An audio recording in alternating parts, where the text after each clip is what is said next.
Projeto de vida, a aula de projeto de vida, aula das aulas de projeto de vida, aula Nobel, aula magna de projeto de vida. E eu agradeço imensamente, eu agradeço carinhosamente a participação, a audiência de tanta gente linda, maravilhosa, inteligente, competente do meu Piauí, do Brasil e do mundo inteiro. Salve, salve! Alegria, alegria! Abraço carinhoso para Ribeiro Gonçalves, Uruçuí do Piauí, Cajazeiras do Piauí, São Luís do Piauí. Bom dia, José William Silva Santos, Gabriel, André, abraço carinhoso também para Dom Inocêncio. É muita gente linda, maravilhosa, acompanhando essa aula. Baixa Grande do Ribeiro, Cajazeiras do Piauí, Eliseu Martins, olha só, Ribeiro Gonçalves, Uruçuí, Gemina, que maravilha! E sem perder tempo, porque tempo é conhecimento. E qual será a nossa temática de hoje? O papel da escola na formação da identidade social do estudante.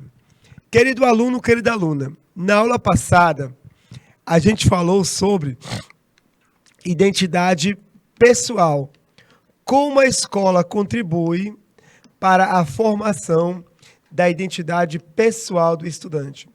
Hoje, o foco será a identidade social do estudante. Temos como objetivo avaliar a importância da escola para a formação da identidade social do estudante e retomar a reflexão sobre identidade pessoal e social da pessoa humana, reforçando as dimensões do autoconhecimento e do autodesenvolvimento do estudante. José William Silva Santos, aquele abraço, meu querido. Salve, salve. Bom dia, tá bem? Turma, na aula passada, ficaram algumas questões para a gente discutir, para o estudante discutir em casa, refletir, tomar algumas conclusões, algumas considerações e, assim, enriquecer o seu projeto de vida. Na aula passada, nós conversamos sobre a identidade pessoal. E ficaram essas 3 reflexões para você, querido aluno, para você, querida aluna, refletir em casa. Primeira, qual a importância que você confere ao teu autoconhecimento na elaboração do seu projeto de vida? Qual a importância que você dá ao autoconhecimento? Na segunda, o que é educação? Recordam que a gente retomou na aula passada a discussão sobre o que é educação e chegamos à conclusão que a educação é um processo integral que envolve a dimensão física, a dimensão estética, a dimensão afetiva, cognitiva, comunitária, social e ético-valorativa. E a pergunta era, qual dimensão do processo educativo você percebe que está mais desenvolvida em você nesse estágio atual? É a tua dimensão física, você cuida mais do corpo, da saúde, a dimensão estética, a afetiva, suas emoções, personalidade, humor, temperamento, cognitiva, são os estudos de matemática, de filosofia, de química, comunitária, tua convivência com as pessoas, ética valorativa, os valores que você considera mais importantes em tua vida. Querido aluno, querida aluna, essas questões, essa pergunta diz respeito a como você está, como está atualmente o teu processo educativo. E na terceira, a gente lanceia a seguinte pergunta: quais são os membros da comunidade educativa de sua escola e como contribuem para o desenvolvimento da sua identidade pessoal. Jamais esquecer que uma escola é muito mais que a instalação física, é muito mais que o prédio. Uma escola é também, né? É também e principalmente as pessoas que compõem essa escola. E essas pessoas, né, esses atores que compõem a escola, é que nós chamamos de comunidade educativa, os gestores, a equipe técnica, o secretário, bibliotecário, a administração, os professores, os alunos, também as famílias, as organizações sociais, conselho tutelar, tudo gira em torno da escola, certo? A escola, ela possui um papel importante na sociedade onde ela se encontra. Como contribui para o desenvolvimento da sua identidade pessoal? Como o diretor contribui para o desenvolvimento da sua identidade? Como os professores, como funcionários da escola contribuem para o desenvolvimento da sua identidade pessoal? Eu lancei essas questões para você refletir e em casa fazer algumas anotações que devem enriquecer o teu projeto de vida. Turma, agora vamos falar sobre identidade social e escola. Mas antes, como de costume, o nosso recado inicial, certo? Bom, em nossa última aula, nós aprendemos o que nós aprendemos em nossa última aula? Primeiro, que além das instalações físicas, toda escola é composta por uma comunidade educativa. Pessoas que participam do processo de ensino-aprendizagem. A comunidade educativa, já falei, direção, funcionários, professores, alunos, famílias, organizações comunitárias. E também aprendemos que a educação é um processo formativo integral da pessoa humana. Olha aqui essa fotografia, certo? Toda a pessoa deve ser, não é, trabalhada no processo educativo. Então, a educação é um processo que abrange as dimensões da pessoa humana todas, sem, né, não é apenas a dimensão do conhecimento de matemática, de física, de química, biologia, mas um todo. A educação também cuida do aspecto físico, do aspecto estético, afetivo, cognitivo, comunitário, social e ético-valorativo. Ou, em outras palavras, a educação cuida do corpo, do coração, da mente e do espírito da pessoa humana, não é? Olha só, vou pintar aqui para você ver. A educação cuida do corpo, todo o corpo da pessoa humana. O aspecto físico, a saúde, alimentação, qualidade de vida. A educação cuida também do coração, né? Coração que simboliza nossos sentimentos, nossas emoções, nossos valores, temperamento, humor.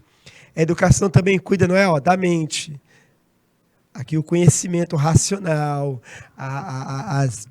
os componentes curriculares, biologia, educação física, linguagem, língua portuguesa, filosofia, biologia, química e assim por diante.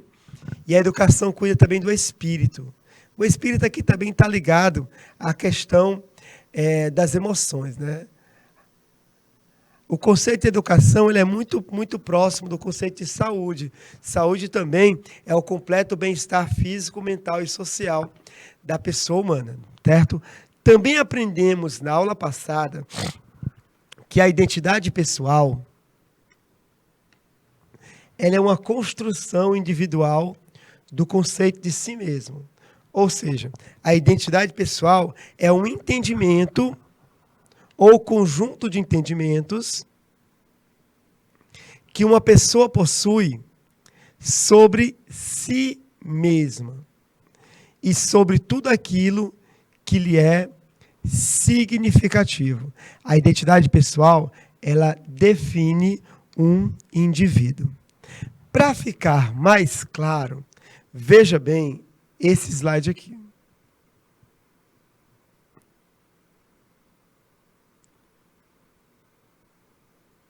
Ó, a identidade pessoal, ela define um indivíduo. De que forma, professor? Olha aqui comigo.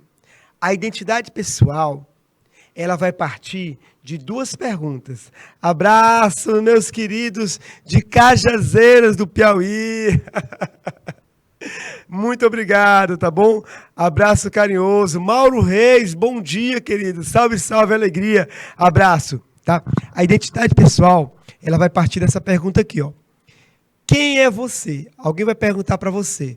Quem é você? Ou você vai perguntar para você mesmo.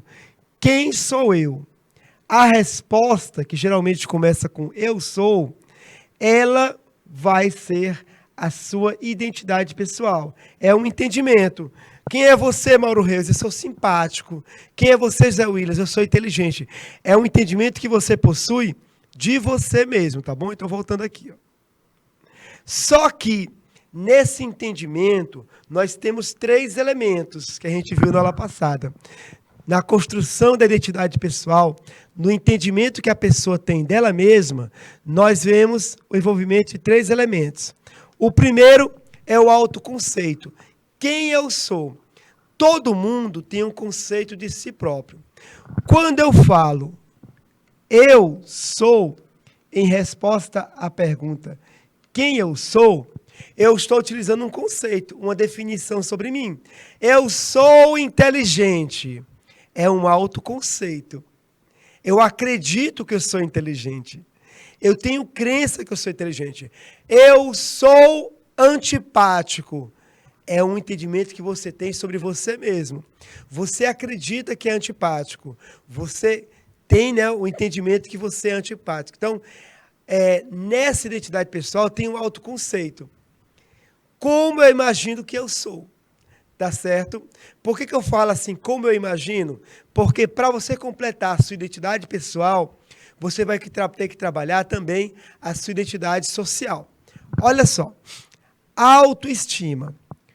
Quanto eu gosto de quem eu sou. Veja bem, uma coisa é você se definir, eu sou. Depois que você se define, eu sou simpático. Aí você se pergunta, você gosta dessa sua característica de ser simpático? Você gosta de você mesmo, da sua pessoa? Como anda a sua autoestima? Você gosta da sua vida? Você gosta das suas relações? Você gosta do seu dia a dia, né? Na construção da identidade pessoal, entra muito da autoestima. Porque a autoestima, ela vai influenciar na sua resposta, eu sou. Se a sua autoestima estiver embaixo, é provável que você utilize expressões negativas para se definir. Ah, eu sou azarado. Ah, eu sou perseguido. Percebe? A autoestima é fundamental. E também entra, gente, a autoeficácia. Quais são meus potenciais? Quais são as minhas limitações? Então, gente, para você atingir um entendimento próximo da realidade, da verdade, sobre a tua identidade pessoal, você vai ter que buscar, não tem jeito, o autoconhecimento. E eu recomendo que esse autoconhecimento você busque a partir de profissionais da área. Profissionais que possam lhe ajudar, psicólogos, terapeutas, psiquiatras, que possam lhe ajudar a você compreender um pouco mais de você, aproximar-se da verdade. Na última aula, nós também aprendemos que, diante desse conceito de identidade pessoal, construção individual do conceito de si mesmo, certo? Diante desses elementos que atuam na construção da minha identidade pessoal, nós chegamos à conclusão que a escola pode contribuir para a formação da identidade pessoal do estudante. E eu nem digo pode mais, eu digo vai contribuir. Por quê? Porque você passa boa parte do seu dia na escola, boa parte da sua vida na escola. Você passa praticamente 25%, pelo menos, do seu dia e da sua vida, né, até o término do ensino médio, numa escola. Então, como a escola vai contribuir para a formação da identidade pessoal? Bom, primeiro porque é um espaço privilegiado, eu já falei, você fica boa parte do seu dia na escola, pelo menos 25% do seu dia é na escola, tá bom? Como você vai? Desenvolvendo competências socioemocionais. Eu apresentei em cada componente curricular há uma série de competências emocionais que serão desenvolvidas na escola, não é? Eu coloquei competências emocionais na área de humanas, na área de ciências da natureza, na área de linguagens. A disciplina Projeto de Vida, ela é fundamental para a formação da identidade pessoal do estudante.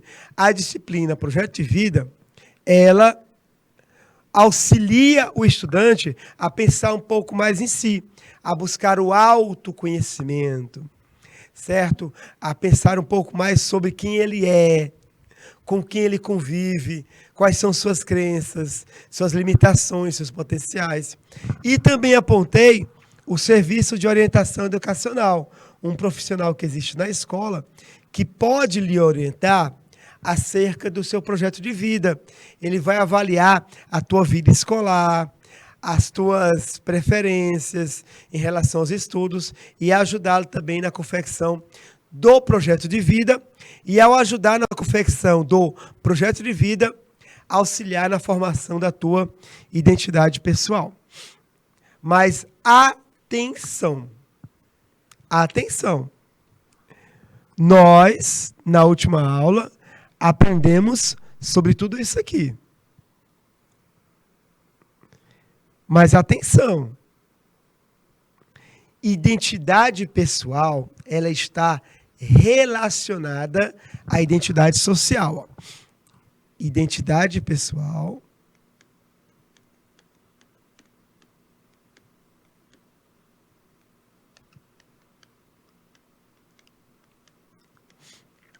está relacionada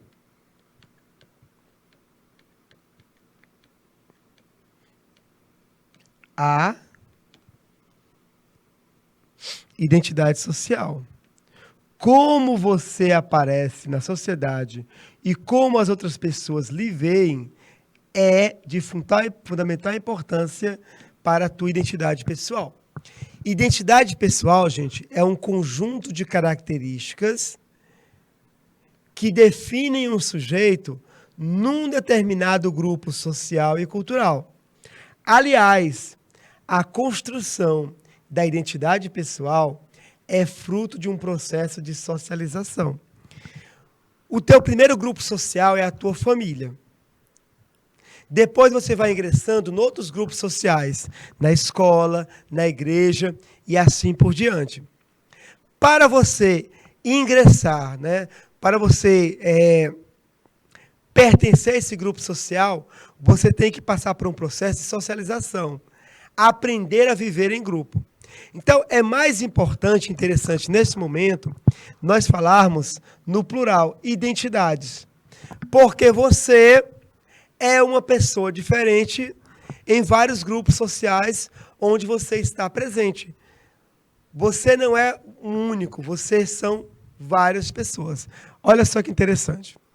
Por isso é importante, durante o processo de reconhecimento da identidade pessoal do jovem e adolescente, não caracterizar o público juvenil como um grupo homogêneo. A juventude é irresponsável.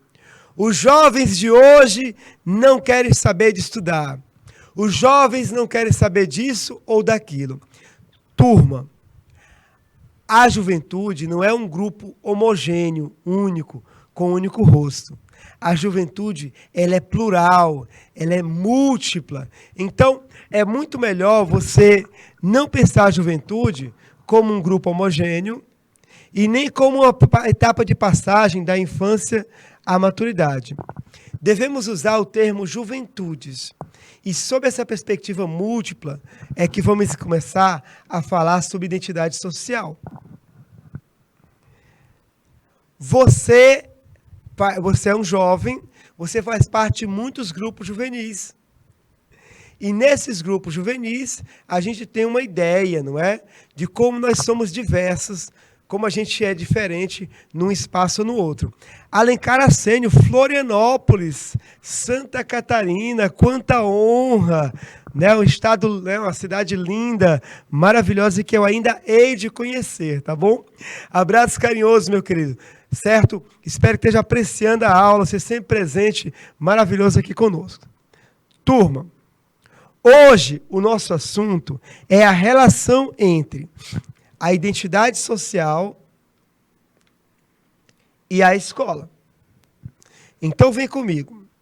Inicialmente, nós precisamos concordar em alguns pontos para nós darmos prosseguimento a esse nosso entendimento sobre identidade social.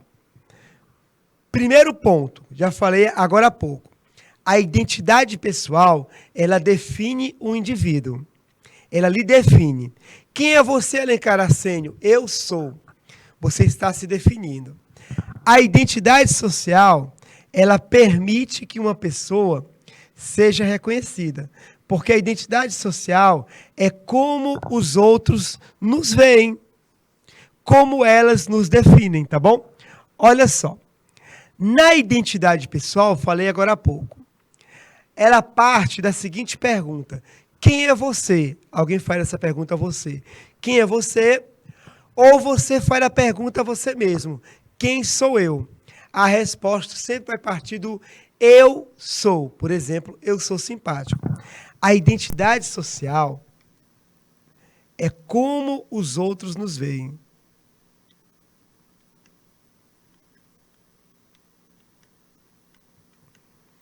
E nem sempre como os outros nos veem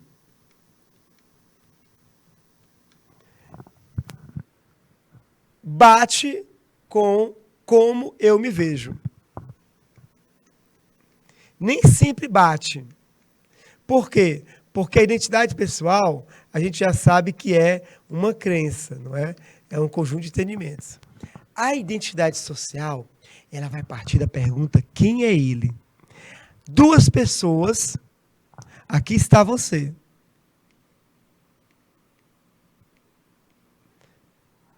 Duas pessoas estão aqui conversando, certo? E uma vai perguntar para a outra: quem é ele?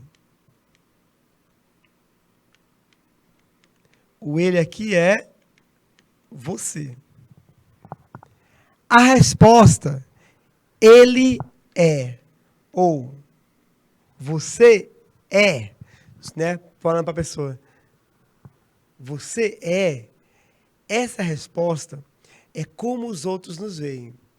É a nossa identidade social.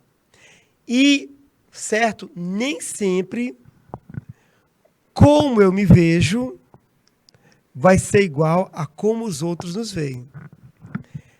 Quem é você, Alencar Ascenio? Eu sou simpático. Ô, Alencar, abraço carinhoso, recíproca e verdadeira, salve, salve. Quem é você, Marciano?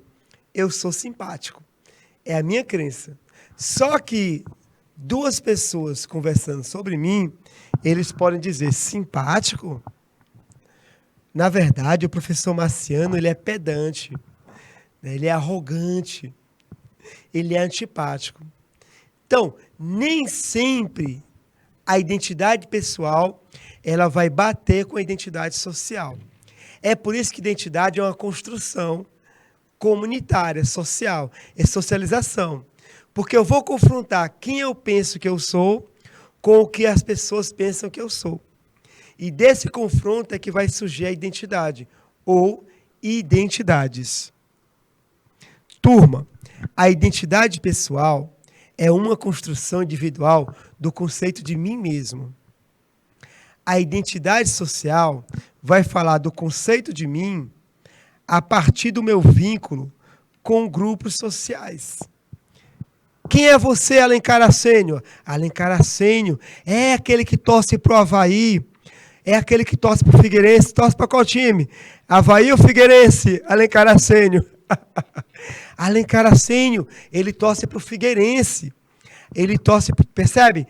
As pessoas vão identificar a partir dos grupos que você frequenta, não é? Depois o Alencar coloca aí o time que ele torce, né, em Santa Catarina, se é Avaí ou é Figueirense ou é outro clube. Continuando, turma, olha só. Vamos agora conversar sobre o conceito de identidade social. Porque, dentre muitas pessoas que há no mundo, você é único. Só que você é único dentro de grupos sociais, não é? Olha só.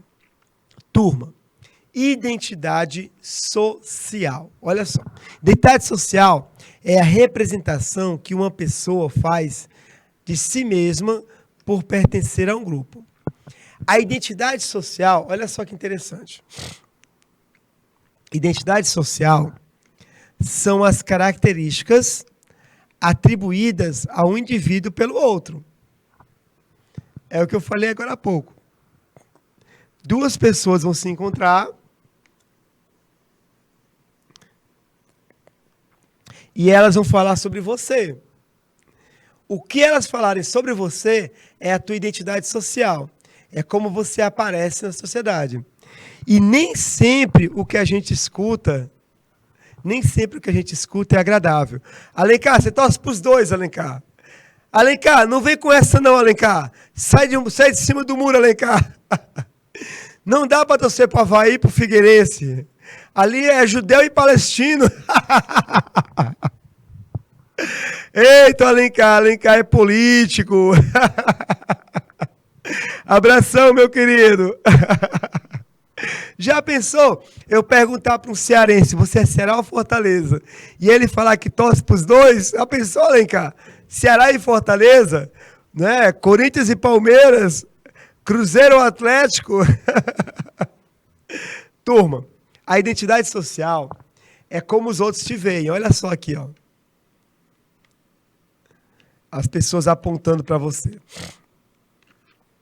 Nem sempre. Por isso que as pessoas elas têm receio, não é? De escutar dos outros, né, opiniões sobre elas. Porque nem sempre o que a gente vai escutar é agradável. Você pode ter uma imagem sua consolidada, pessoal, e alguém falar para você, olha, isso aí que você pensa que é, não é você mesmo, não. Você é completamente diferente. Então, é uma espécie de categorização realizada pelos indivíduos para identificar o que uma pessoa em particular é. É uma categorização.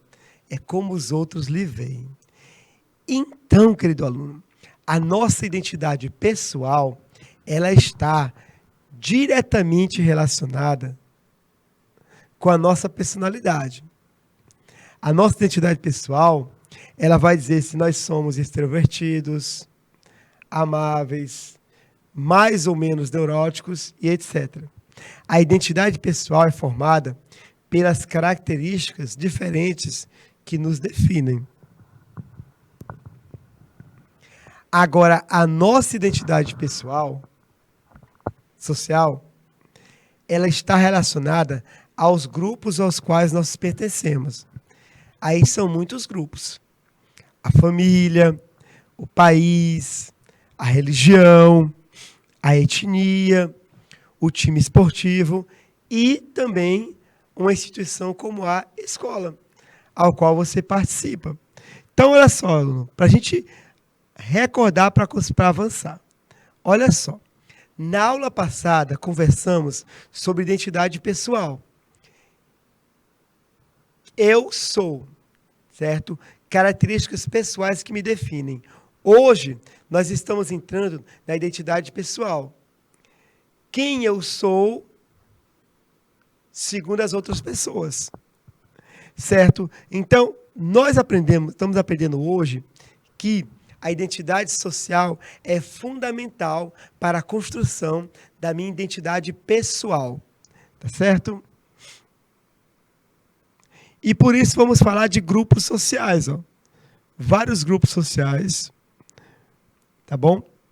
Porque a nossa identidade social, ela está relacionada, vinculada aos grupos aos quais nós pertencemos.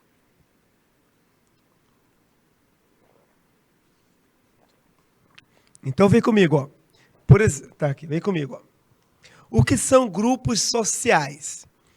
Grupos sociais são relações estabelecidas entre duas ou mais pessoas.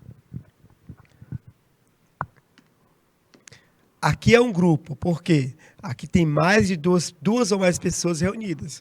Aqui é um grupo. No caso aqui nós temos 7 pessoas. Aqui é um grupo. Por quê?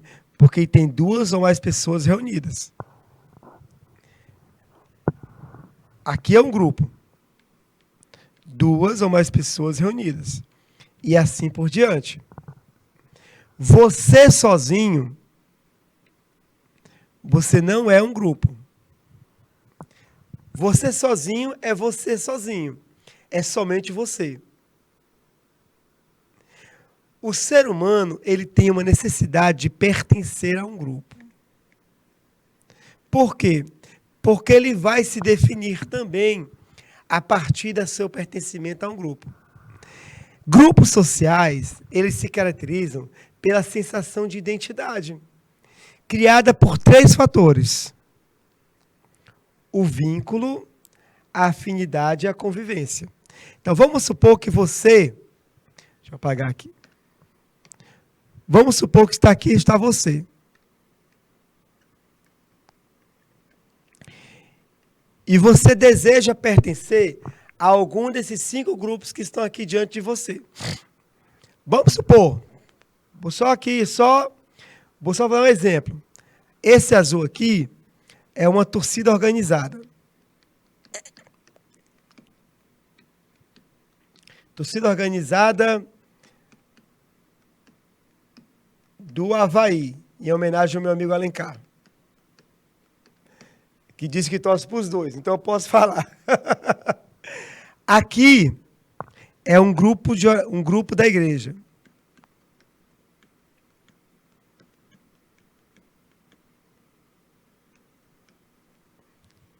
Esse aqui é uma tribo urbana, são roqueiros.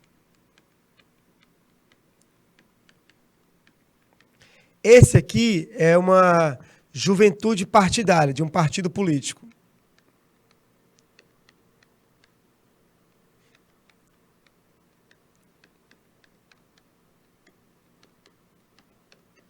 E esse aqui amarelo, esse amarelo aqui, ele vai ser, vamos supor, uma outra tribo urbana. Uma outra tribo urbana. Aqui vai ser a tribo urbana dos bikers, pessoas que gostam de andar de bicicleta, dos bikers. Então, você está aqui, está você, ó. Você quer pertencer a um grupo social, a um desses 5 grupos. O teu pertencimento a um grupo vai depender de 3 fatores, ó. Vínculo, afinidade e convivência. Então, primeira ação sua. Eu quero me vincular a um grupo. Eu quero pertencer a um grupo. Aí eu vou buscar um grupo da igreja. Vínculo. Então, você está participando aqui do grupo da igreja. Só que você se juntar a um grupo, só por se juntar, não quer dizer que você pertence a esse grupo. Falta um segundo aspecto, que é a afinidade. Eu me identifico com esse grupo. Ou seja, Eu vou para um grupo da igreja porque eu sou uma pessoa religiosa, eu gosto de assuntos da igreja, eu gosto de estar, né, em assuntos relacionados à religião. Então, já são dois aspectos. Ó. Você quer pertencer a um grupo e você se identifica com esse grupo. Mas ainda tem um terceiro detalhe. Porque não apenas importa que você, não é suficiente que você faça parte do grupo e que você se identifique. Tem um terceiro aspecto muito importante. A convivência. Eu me sinto bem no grupo. Eu passei por uma experiência no fim de semana que eu não estava me sentindo bem na convivência com o grupo. Eu estava com o grupo, eu tinha afinidades com esse grupo religioso, mas eu não estava gostando da convivência no local onde eu estava. Eu não estava me sentindo bem. Então eu fiquei meio que um peixe fora d'água. Eu fiquei afastado, isolado.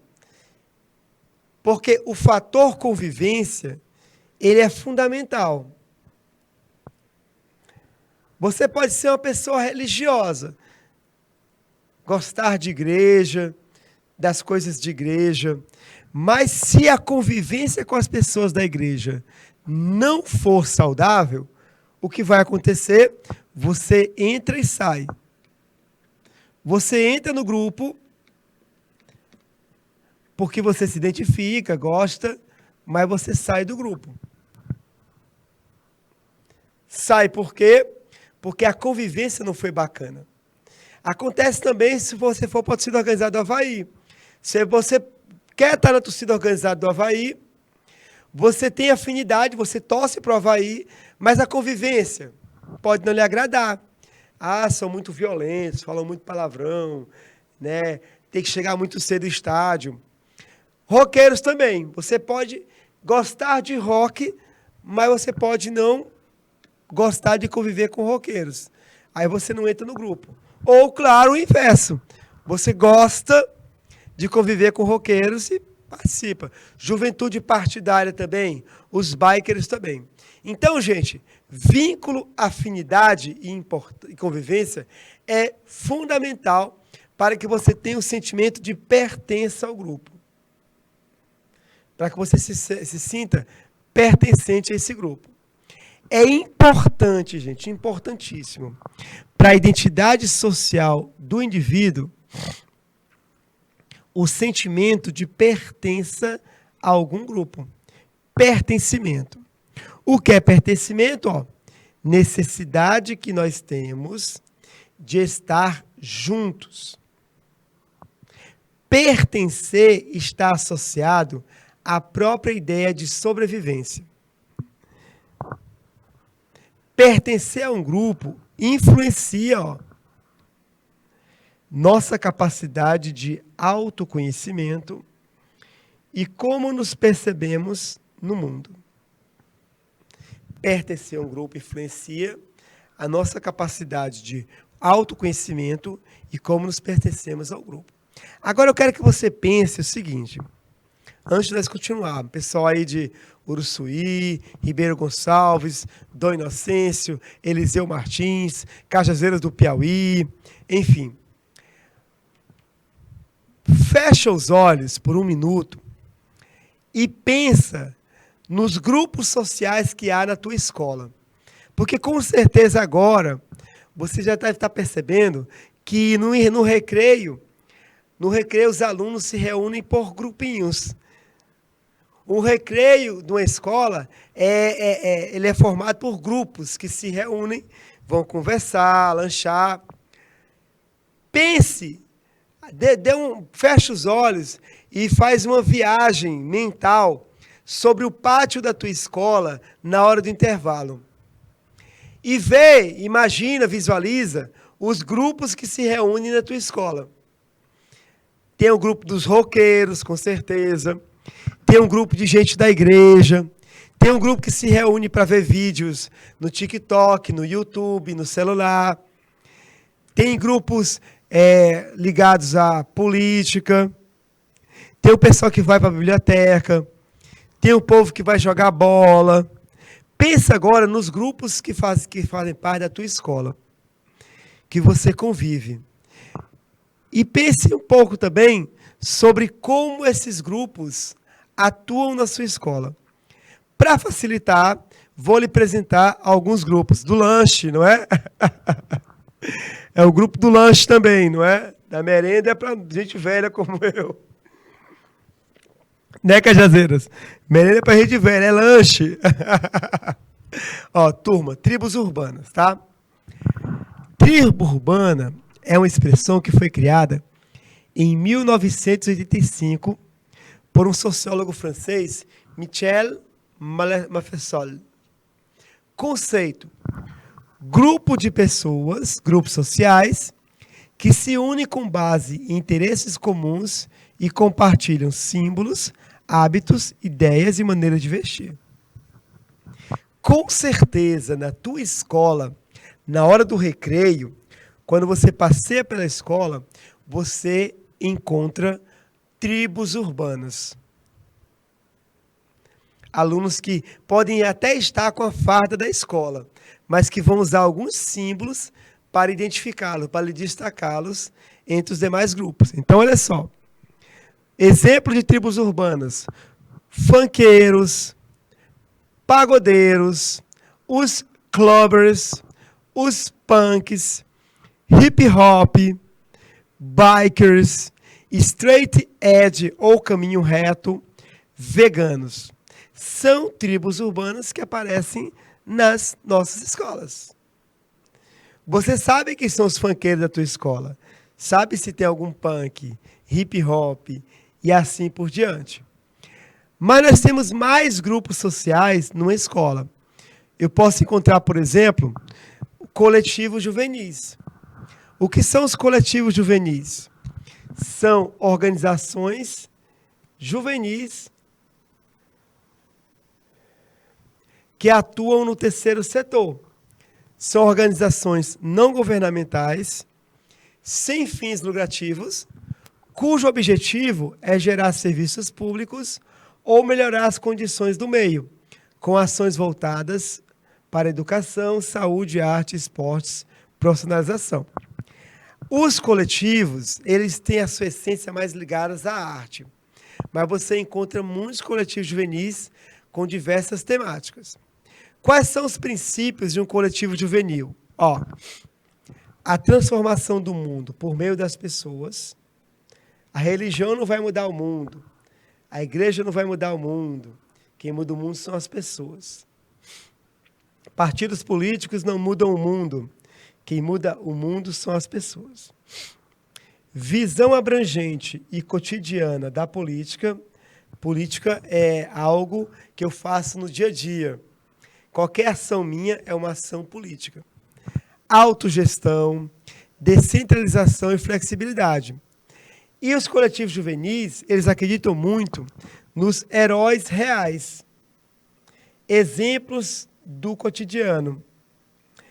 Para os jovens que participam de coletivos juvenis, herói não é o Homem de Ferro. Herói não é o Thor, não é o Batman, não é o Superman. Heróis são as pessoas que fazem a diferença no mundo. Esses são os heróis, tá bom? E aí temos aqui, ó, um exemplo de coletivo juvenil que foi muito forte em Teresina, mas que no momento encontra-se, pelo menos assim, publicamente, encontra-se, né, em modo de espera, que é o coletivo Salve Rainha. Foi muito atuante até o 2016, quando 2 de seus líderes morreram num acidente automobilístico terrível aqui em Teresina. Tá? É um coletivo, o Salve Rainha, ó, aqui. É um coletivo voltado à arte e cultura. Nos finais de semana, esses jovens iam para espaços, né, espaços públicos de Teresina, levando a arte, levando a cultura, feira de economia solidária, exposição itinerante para artistas que não têm o espaço para apresentarem suas obras. E temos também um outro exemplo de coletivo muito interessante de Teresina, que é o coletivo Antônia Flor. Antônia Flor foi uma piauiense, uma mártir, certo? Lutou pela igualdade em nosso país e pagou com a própria vida por essa sua ousadia do bem.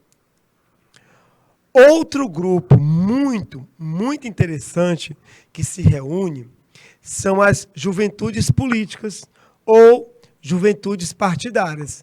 Eu usei aqui os dois exemplos. O que são juventudes partidárias? São os braços juvenis dos partidos políticos. Com certeza, na tua escola, principalmente no Grêmio Estudantil da tua escola, há jovens ligados a partido político. Jovens que gostam de política. São organizações juvenis que integram as estruturas dos partidos políticos com características próprias, desenvolvendo diversas atividades dentro e fora dos partidos. As juventudes partidárias, elas funcionam como uma escola política. Todo partido político, quando ele funda uma juventude política, ou ele estimula a criação de uma juventude política, o que ele quer? Ele quer algo que se chama renovação do quadro. O que significa que daqui a alguns anos, esses jovens que estão nas juventudes políticas, eles possam assumir os cargos de comando e continuar a ação do partido político. Essa experiência permite que jovens dirigentes e líderes desenvolvam competências políticas específicas. Nós temos aqui, nessa fotografia, uma das juventudes políticas, né, partidárias mais importantes do Brasil, que é a UJS, a União da Juventude Socialista. O que é a UJS? É a organização juvenil do Partido Comunista do Brasil. Ela foi fundada em 1984. São jovens. Daqui a alguns anos, eles vão sair da UJS e, sair da UJS e ingressar formalmente no PCdoB. Já pertencem ao PCdoB, ao Partido Comunista do Brasil. Mas, daqui a alguns anos, eles estarão militando só dentro do partido.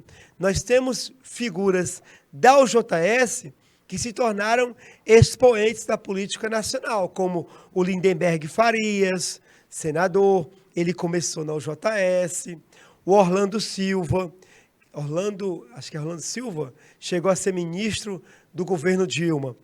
Ele militou na UJS, a Karine Vitral, eleita deputada federal nessa última eleição, ela é uma militante, foi uma militante da JS, hoje é milita pelo Partido Comunista do Brasil. Então, o interesse desses partidos, dessas juventudes partidárias, é fazer com que esses jovens ingressem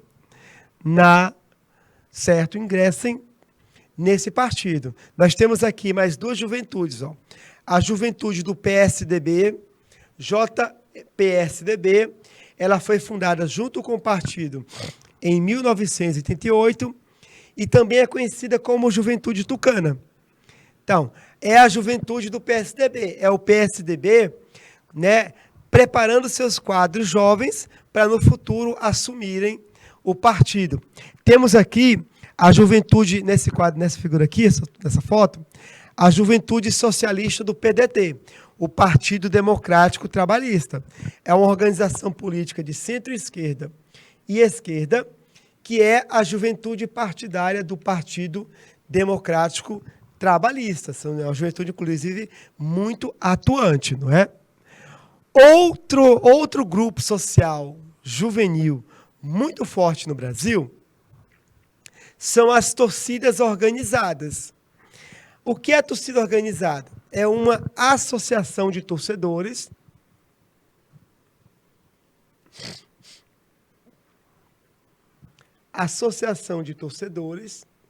de um determinado clube esportivo no Brasil.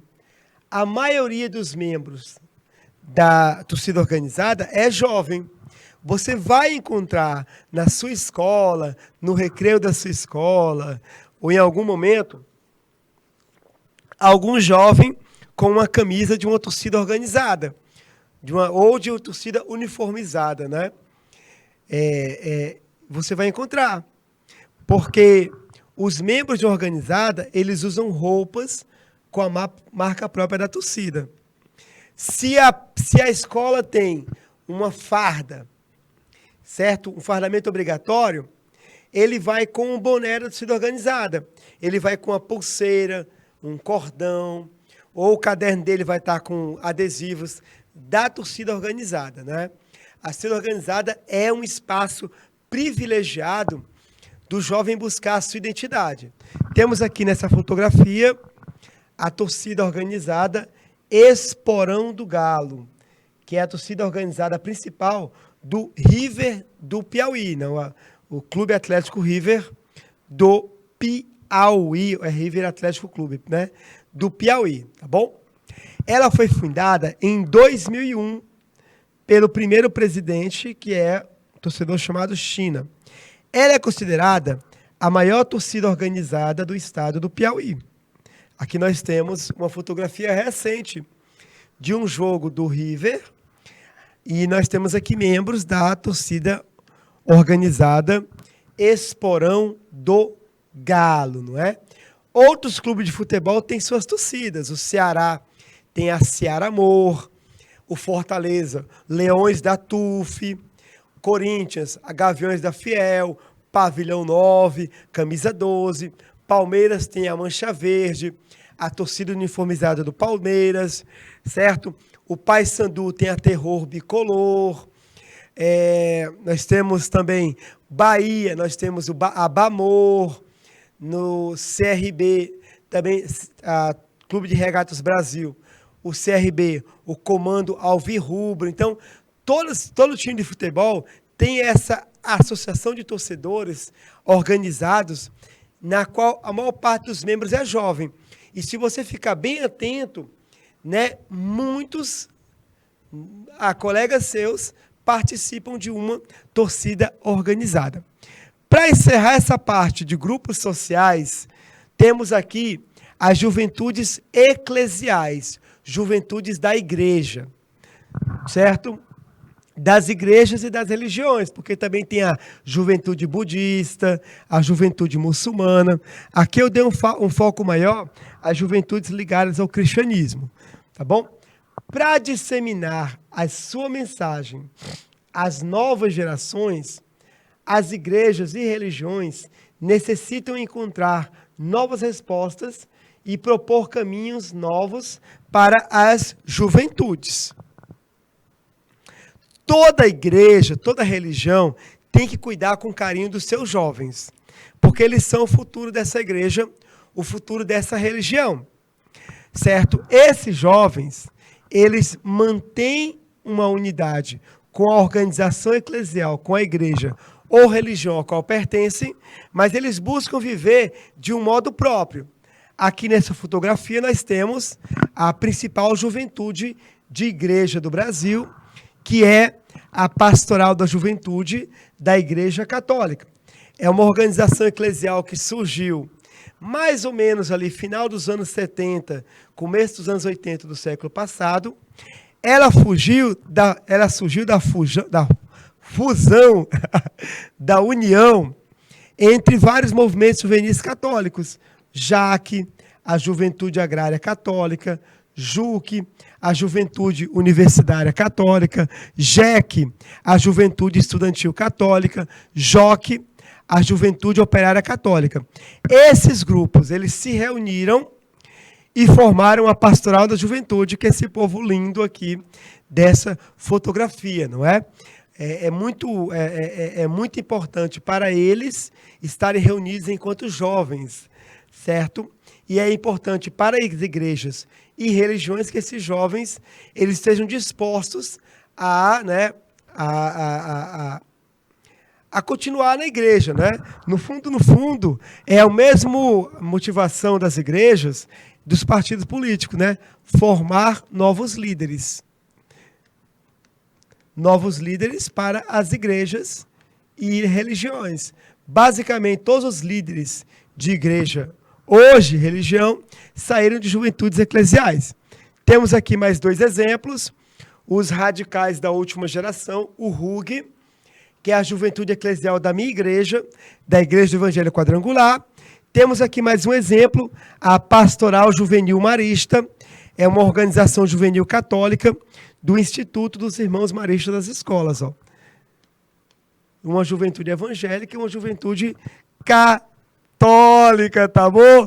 Querido aluno, querida aluna, esses grupos juvenis são apenas um recorte da realidade. Há muitos outros. Não saiam daqui. Daqui a pouco continuamos nossa conversa. Salve, salve. Tchau.